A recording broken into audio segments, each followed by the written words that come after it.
makanan halal itu kalau dikonsumsi oleh orang yang muslim, Anda share, maka dia akan melahirkan profit untuk Anda. Ketika orang itu beramal soleh dengan tenaga yang dihasilkan dari makanan yang Anda bagi, maka amal solehnya akan mengalir pahala juga kepada Anda tanpa dikurangi sedikit pun.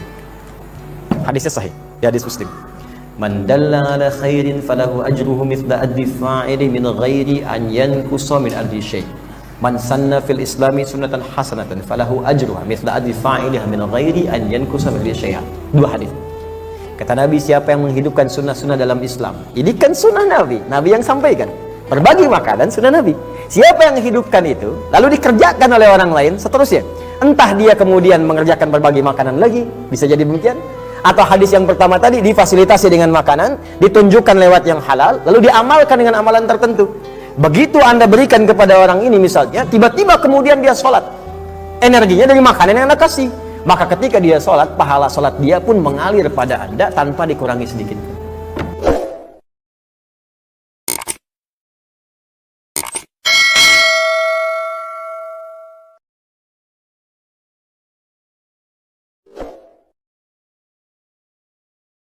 Tonton, subscribe, like, and share. Tonton, subscribe, like, and share.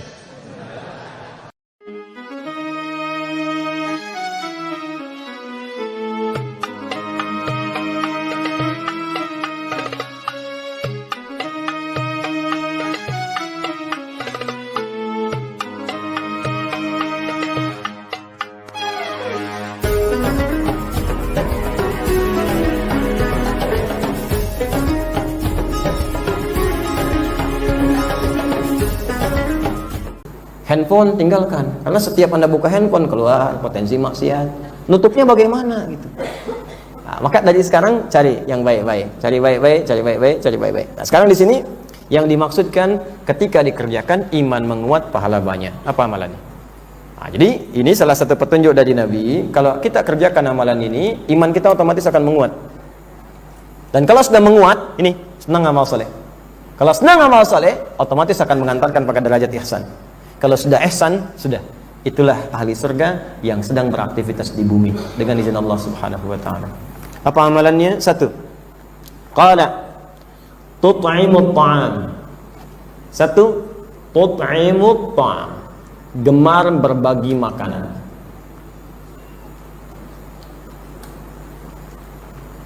Sudah? Gemar berbagi makanan. Ta'am itu beda dengan akal, ya.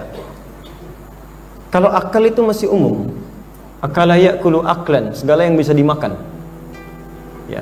Beras bisa dimakan, bisa, potensial dimakan, dimasak dimakan, di segala yang bisa dimakan, kurma dimakan, di segala yang potensial, sagu bisa dimakan. Tapi kalau sudah dihidangkan jadi masakan atau yang siap saji yang bisa dikonsumsi, itu merubah kemudian maknanya dari akal jadi ta'am. Jadi ta'am. Di ta'am itu, teman-teman sekalian, mohon maaf, itu lebih spesifik biasanya kepada makanan yang siap dikonsumsi. Jadi nggak ngerepotin orang masak lagi. Kasih ya? Baik. Yang siap dikonsumsi dan tidak merepotkan orang masak lagi. Makanya disebutkan pahalanya banyak. Karena kita berjuangnya pun tinggi di situ. Ibu masak dulu misalnya, Bu. Ya, sudah masak makanannya, lodehnya, asemnya gitu kan, rendangnya, macam-macamnya, ayamnya, sopnya, opornya udah dimasak, terus antarkan ke tetangga untuk dibagi sebagiannya. Ini kan yang masaknya ibu, bumbunya dari ibu, waktu tenaga dari ibu juga diberikan kepada orang tadi, karena semua perjuangannya dari ibu tadi, maka dihitung oleh Allah tadi banyaknya itu. Makanya ketika di-share, dibagi, pahalanya lebih banyak dibandingkan ngasih mentahan. Paham ya? Ini mesti kita gali nih bahasa hadisnya. Ya, kenapa pahalanya bisa banyak men-share makanan itu dalam bentuk makanan jadi yang pokok tadi? Karena memudahkan orang untuk mengonsumsinya. Hati-hati. Itu kadang-kadang iman tuh disentuh di situ. Apa yang bisa kita bagikan di situ? Jelas ya? Jadi bagian pertama ini dipahami, salah satu pemahamannya ta'am ya adalah makanan yang ketika diberikan memudahkan orang untuk mengonsumsinya. Paham sampai sini? Yang kedua, kenapa berbagi makanan itu bisa melahirkan pahala yang berlipat? Karena kalau Anda benar, makanan itu dengan cara yang halal, semua sumbernya halal, dan diberikan pada orang lain, maka dia akan punya dua keutamaan lagi. Apa keutamaan ini? Satu, apa lawannya halal itu apa? Haram. Maka untuk menggugurkan yang haram yang ada dalam tubuh, akan masukkan yang halal. Dengan memasukkan yang halal, yang haram akan keluar. Tertutup. Makanya kalau konsep utamanya begini, baik dengan buruk. Terbiasa baik, buruknya hilang. Terbiasa buruk, baiknya tenggelam. Makanya orang yang sering berkata baik, dia tidak punya kosakata berkata buruk. Nggak bisa, dipaksa berkata kotor nggak mau. Coba lihat, ustadz-ustadz, kiai, guru-guru, kan nggak punya kebiasaan mengeluarkan kata-kata yang kotor. Sebab terbiasa baik. Tapi kalau terbiasa buruk pun, itu nggak bisa. Kayaknya aneh berkata baik itu, karena kebiasaan buruknya. Ya, preman ketemu preman misalnya, assalamualaikum akhi, apa kabar? Akhi, nggak ada. Ya, ini baik ketemu baik itu nyambung, chemistry-nya nyambung, frekuensinya sama. Nah, karena itu sama, halal ketemunya halal lagi, haram ketemu haram lagi. Makanya Anda kalau terbiasa pada yang halal, anti pada yang haram. Pak, ini fee-nya besar Pak, halal haram, ya setengah-setengah Pak. Nggak bisa. Halal haram nggak ada setengah-setengah, halal halal, haram haram. Ya innal halala bayyinun, innal harama bayyinun. Halal jelas, haram jelas, jangan disatukan. Kalau sudah begitu akan dijaga oleh Allah. Jangan dicampur, nggak akan ketemu.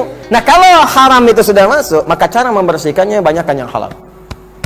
Sama dengan maksiat. Maksiat itu bisa hilang dengan taat. Kalau terbiasa banyak berbuat maksiat, jangan putus asa, tobat aja dulu. Tobat dikerjain lagi, terus tobat sampai tobat itu menghentikan perbuatan maksiat. Ya, jika Anda tobat bisa kan masih dikerjakan juga, nggak apa-apa, tobatnya jangan berhenti. Tobat lagi, jalankan tobat lagi sampai maksiatnya berkurang dan Anda pun terus bertobat walaupun belum hilang seluruhnya, tapi dalam keadaan Anda berjuang untuk tobat, maka boleh jadi Allah tuliskan kematian Anda dalam status orang yang sedang bertobat. Makanya saya sering katakan, Allah mencintai pelaku maksiat yang tobat dibandingkan orang soleh yang tidak pernah merasa salah. Dan tidak ada manusia sempurna, termasuk saya, kita. Gak ada yang sempurna, pasti pernah salah. Tapi di antara kesalahan terbaik itu yang diperbaiki, bukan dipertahankan. Ya, kita koreksi di situ. Nah, maka caranya bagaimana? Yang soleh masukkan, yang salah otomatis akan keluar. Yang halal masuk, yang haram akan keluar. Maka ketika orang tua mendapati anaknya sering berbuat maksiat, coba dicek, barangkali ada perbuatan-perbuatan taat yang belum diturunkan kepada anak. Jika ada orang berbuat buruk karena maaf, hartanya haram didapatkan, maka sentuh dia dengan yang halal. Sentuh dengan yang halal. Nanti yang halal ini ketika masuk ke dalam tubuh akan menutup yang haram-haramnya. Bahaya yang haram itu begini Pak, bukan hanya menanam bara neraka. Yang haram itu akan menutup pintu hidayah di setiap pusat informasi yang didapatkan. Quran surah 6 ayat ke-25, wa fi adhanihim waqra. Kalau ada orang makan yang haram, maka akan masuk mengalir bersama darah. Kalau ke telinga nanti jadi sumbatan, jadi daging tersumbat telinganya. Bukan gak bisa dengar, tapi kalimat-kalimat baik gak masuk. Pintu hidayah susah. Allahu Akbar, gak nyampe ke telinganya. Walaupun sering saya katakan, ini rumahnya, ini masjid cuma 5 meter, speaker masjid ke rumahnya begini, itu masih belum dengar. Pak, ya tadi wa fi adhanihim waqra. Ya, ada yang lebih dahsyat lagi. Maaf, khatamallahu ala qulubihim wa ala absarihim. Di matanya itu ada penutup. Coba bayangin gini, Anda lewat masjid pulang kerja, melihat masjid, orang-orang ke masjid itu kan hidayah. Mudah bagi Allah menjalankan Anda lewat jalur yang lain. Tapi kenapa Anda lewat situ? Itu hidayah. Kalau imannya masih kuat, halalnya kuat, haramnya itu kemudian hilang, terkikis, maka yang haram-haram di mata akan ditutup dengan yang halal. Hilang, dibuka kemudian, terbuka pandangan. Maka mata akan memandang dengan pandangan iman. Allah, banyak orang ke masjid, mampirlah dia ke masjid itu. Tapi kalau kemudian pun tertutup ini, wa'ada absarihim ghishawa, halalnya tertutup, haramnya terkumpul di situ, maka ini yang menyebabkan sulit. Dengar adzan nggak suka, lihat orang ke masjid kemudian jadi sentimen, dan seterusnya. Paham sampai sini? Nah, maka sering-sering berbagi makanan dengan cara yang halal, boleh jadi dari pembagian itu bahkan ada asbab hidayah bagi orang yang menerimanya. Makanya Nabi sering katakan berbagi, dan jangan lihat siapa yang dibagi. Coba teman-teman, maaf ya, teman-teman bahkan yang masih pakai seragam dan sebagainya, bukankah di kantor mungkin tidak semuanya sama-sama muslim, tidak semuanya beriman? Kenapa saat jam makan misalnya Anda ada rezeki lebih, ajaklah dia, jangan pilih-pilih. Ajak yang non-muslimnya, terapkan hadis Nabinya, bahwa dia, yuk makan yuk, saya yang traktir, gitu aja di lisan. Lalu ketika itu berikan dengan yang halal. Niatkan, ya Allah, saya niatkan dengan makan dengan izin-Mu ya Allah, berikan hidayah kepada kawan saya. Saya ingin bersamanya di surga dengan izin-Mu ya Allah. Kau kumpulkan saya di dunia, jangan pisahkan kami di akhirat. Niatkan. Makanya dalam berinfak tuh nggak pilih-pilih dalam urusan harta. Jangan karena tangan Anda non muslim Anda tinggalkan, yang muslim Anda ajak, tidak. Ajak dia. Ini diajak muslim aja. Kemana nih bos? Mau makan. Saya kok nggak diajak? Kamu kafir sih. Oh.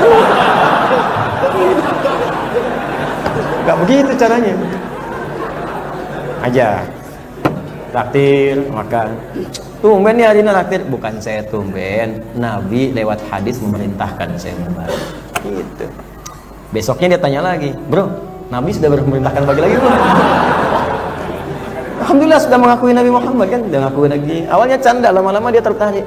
Karena yang halal terus masuk, yang haram keluar. Kalau sudah semakin banyak masuk yang halal, lama-lama akan lebih banyak tertarik. Punya Quran gak di rumah? Dan nanya tuh. Hadis yang kemarin yang kamu bilang tuh mana sih? Dan nanya tuh. Itu udah pertanda tuh. Masukkan. Nih bukunya nih sengaja Ustaz Adi tuh sampai asli dari Nabi, nggak ada Indonesianya. Aku pengen yang terjemahan aja. Terjemahan dia. Itu akan lebih cepat Pak masuk. Nah itu bagian pertama. Yang kedua, makanan halal itu kalau dikonsumsi oleh orang yang muslim, Anda share, maka dia akan melahirkan profit untuk Anda. Ketika orang itu beramal soleh dengan tenaga yang dihasilkan dari makanan yang Anda bagi, maka amal solehnya akan mengalir pahala juga kepada Anda tanpa dikurangi sedikit pun. Hadisnya sahih, ya hadis Muslim. Man dalla ala khairin falahu ajruhu mithla addi fa'ili min ghairi an yankusa min addi syai'. Man sanna fil islami sunnatan hasanatan falahu ajruha mithla addi fa'iliha min ghairi an yankusa min addi syai'. Dua hadis. Kata Nabi, siapa yang menghidupkan sunnah-sunnah dalam Islam? Ini kan sunnah Nabi, Nabi yang sampaikan. Berbagi makanan sunnah Nabi. Siapa yang menghidupkan itu, lalu dikerjakan oleh orang lain, seterusnya. Entah dia kemudian mengerjakan berbagi makanan lagi, bisa jadi demikian. Atau hadis yang pertama tadi, difasilitasi dengan makanan, ditunjukkan lewat yang halal, lalu diamalkan dengan amalan tertentu. Begitu Anda berikan kepada orang ini misalnya, tiba-tiba kemudian dia sholat. Energinya dari makanan yang Anda kasih. Maka ketika dia sholat, pahala sholat dia pun mengalir pada Anda tanpa dikurangi sedikit.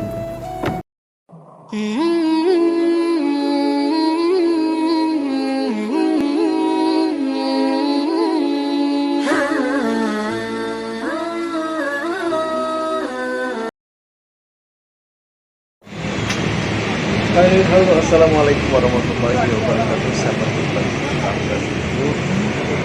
berjumpa kembali kita pada hari ini.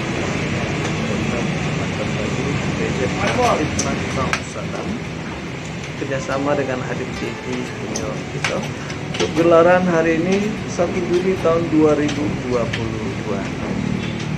Apa kabar sahabat berbagi?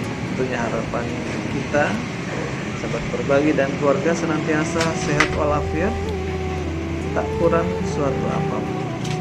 Baik sahabat berbagi, senang sekali pada hari ini kita bisa berjumpa seperti yang sahabat berbagi lihat. Saat ini kami dari tim BZ Masjid Majma'us Salam lagi berkumpul menyiapkan nasi box yang akan kita sampaikan atau yang akan kita berikan kepada sahabat-sahabat kita yang membutuhkan. Nah, di kesempatan yang berbahagia ini kami dari BZ Masjid Majma'us Salam mengucapkan terima kasih buat sahabat berbagi yang sudah berkontribusi di program Jumat Berbagi ini. Semoga sahabat berbagi dan keluarga senantiasa sehat walafiat, diberikan rezeki yang berlimpah dan yang pasti dimudahkan dalam segala urusan. Buat sahabat berbagi yang lagi menyaksikan program Jumat Berbagi ini, yang ingin berbagi ataupun yang ingin berdonasi, bisa menghubungi UPZ Masjid Majma'us Salam yang ada di 10 Palembang, atau juga bisa berdonasi melalui rekening Bank Sumsel Babel Syariah dengan nomor rekening 890 14 022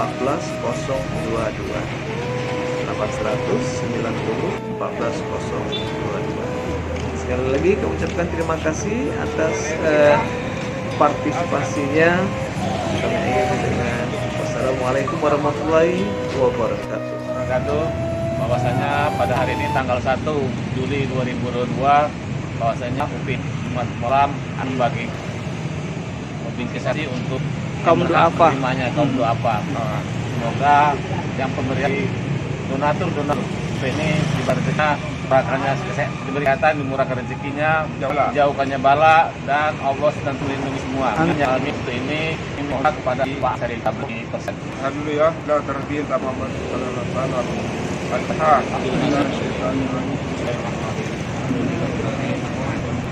Ya guru ya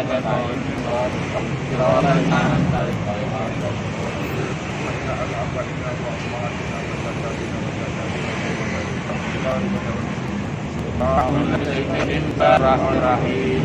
Alhamdulillah alamin yaumiddin. Iyyaka na'budu wa iyyaka nasta'in. Ihdinas siratal mustaqim. Siratal ladzina an'amta 'alaihim ghairil maghdubi 'alaihim.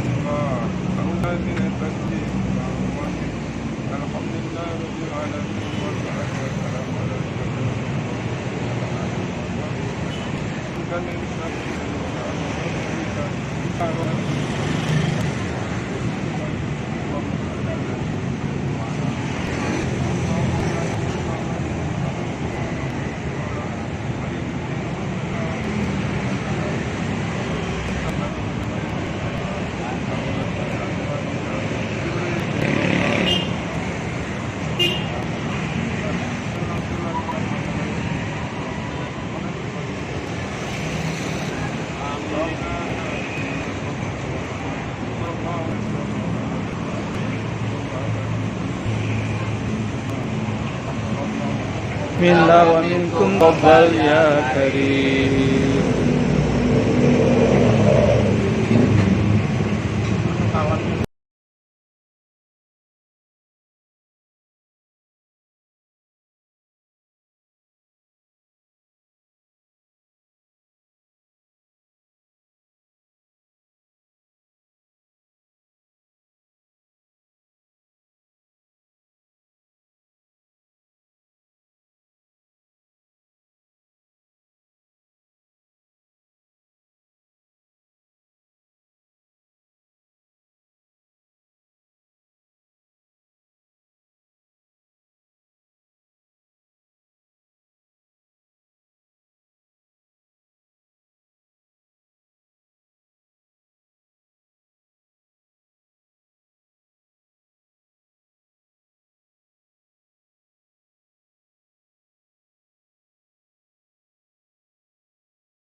semoga berkah.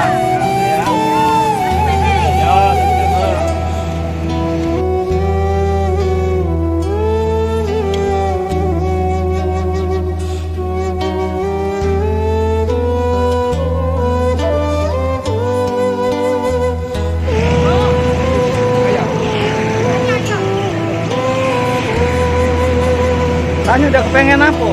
Pengen ayam. Sama siapa dia tanya? Siapa namanya? Siapa? Hah? Siapa? Pai. Oh, Pai. Pai di mana? Dulu. Oh, iya. Nah, iya, lanjut. Nah.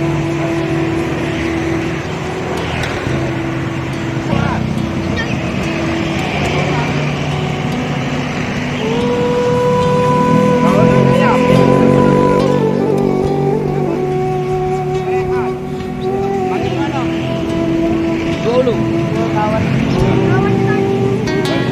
tanya ke sekolah. Sekolah dah.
bisa ngaji dah Al-Fatihah apa? Al-Fatihah dah. Coba. Nah, kuat. Bismillahirrahmanirrahim. Yang kuat.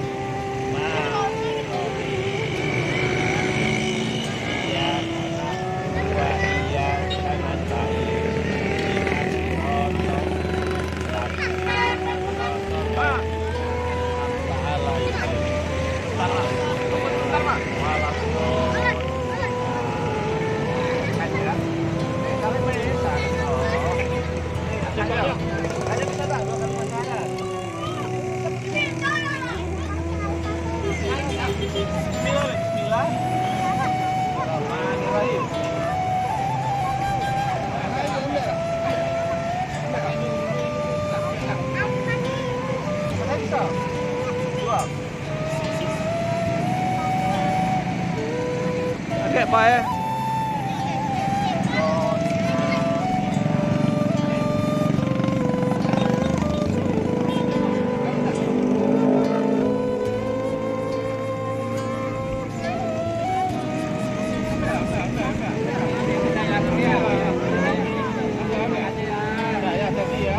Itu ya.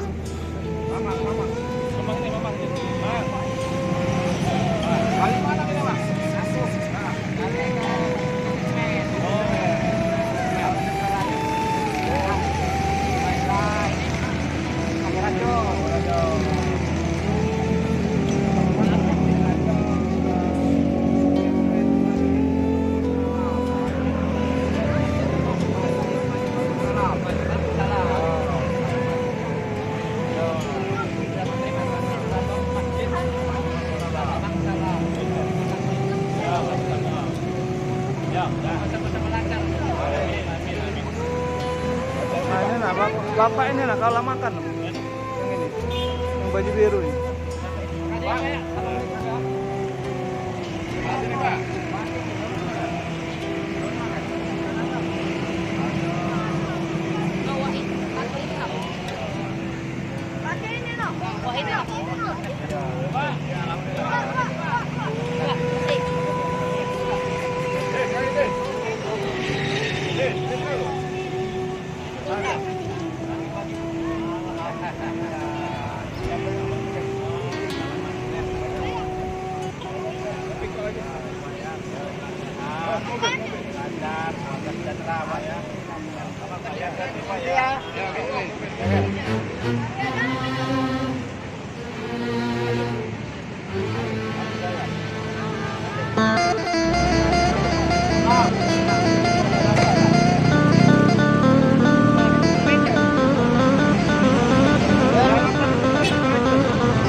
Hati-hati yang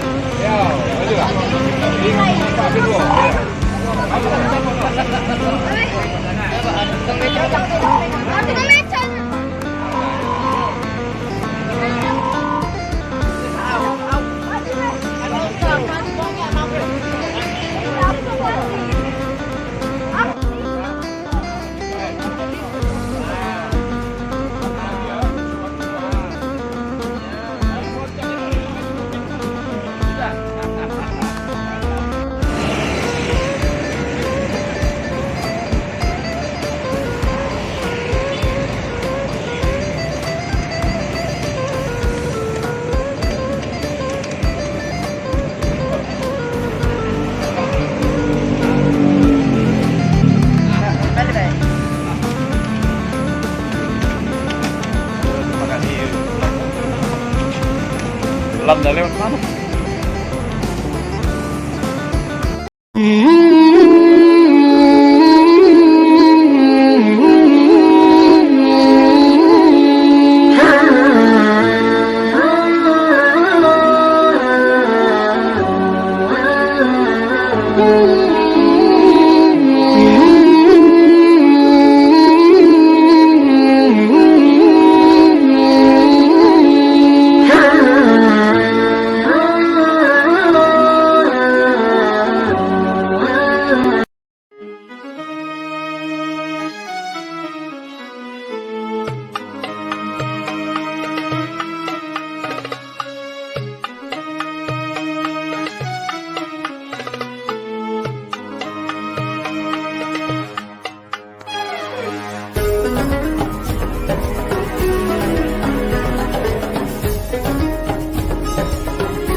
Mm-hmm.